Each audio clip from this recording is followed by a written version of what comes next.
നമസ്കാരം.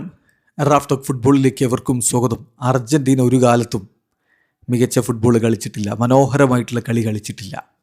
അവരെല്ലാ കാലത്തും മനസാന്നിധ്യം വെച്ചിട്ടൊരു ഫൈറ്റിംഗ് അങ്ങ് നടത്തുകയാണ് ചെയ്യുക. അതേസമയം സ്പെയിനിന് ഒരു DNA ഉണ്ട്, ബ്യൂട്ടിഫുൾ ആയിട്ടാണ് അവർ കളിക്കുന്നത്. ബ്രസീലിൻ്റെ ജോഗോ ബൊണീറ്റോ ഒക്കെ മറികടന്നു കഴിഞ്ഞു. സ്പെയിനിൻ്റെ കളിയാണ് ഇപ്പോൾ ഏറ്റവും ഭംഗിയേറിയ കളി എന്ന് പറയുന്നത് ആരാന്നറിയോ?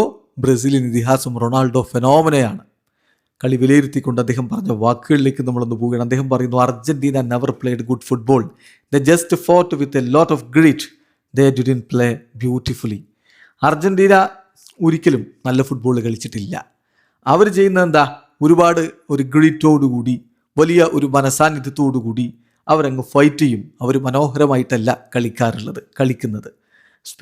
സ്പെയിനിനൊരു പ്ലേയിങ് DNA ഉണ്ട്. അതിൽ തന്നെ ഉറച്ചു നിന്നുകൊണ്ടാണ് അവർ കളിക്കുന്നത്. എ ബ്യൂട്ടിഫുൾ ഗെയിം, ഒരു മനോഹരമായ കളിയാണ് അവർ കളിച്ചുകൊണ്ടിരിക്കുന്നത്. ബ്രസീലിൻ്റെ ജോഗോ ബൊനീറ്റോ ഒക്കെ അവർ മറികടന്ന് കഴിഞ്ഞു. ജോഗോ ബൊനീറ്റോ ഒന്നും ഇല്ലപ്പോൾ, മറിച്ച് സ്പെയിനിൻ്റെ കളിയാണ് ഏറ്റവും മനോഹരം. And Spain's current style of play is the best. സ്പെയിനിൻ്റെ നിലവിലെ കളി രീതിയാണ് ഏറ്റവും മികച്ചത് എന്നുകൂടി സാക്ഷാൽ റൊണാൾഡോ ഫിനോമിനയാണ് പറയുന്നത്. നോക്കണം, ബ്രസീലിൻ്റെ ജോഗോ ബൊനീറ്റോ മനോഹരമായിട്ടുള്ള കളിയാണ്. അതിൻ്റെ അർത്ഥം തന്നെ ബ്യൂട്ടിഫുൾ ഗെയിം എന്നാണല്ലോ. പക്ഷെ അതൊക്കെ ബ്രസീലിന് കൈമോശം വന്നു കഴിഞ്ഞു എന്നുള്ളത് എല്ലാവർക്കും അറിയാം. അതിലേക്ക് പ്രാഗ്മാറ്റിസിസം ഒന്ന് ഇഞ്ചെക്ട് ചെയ്യാൻ വേണ്ടി ശ്രമിച്ചുവിട്ടിട്ട് ആഞ്ചലോട്ടി വരുമ്പോൾ എന്തായാലും കളിയുടെ രീതി വല്ലാതെ മാറിപ്പോയിട്ടുണ്ട്.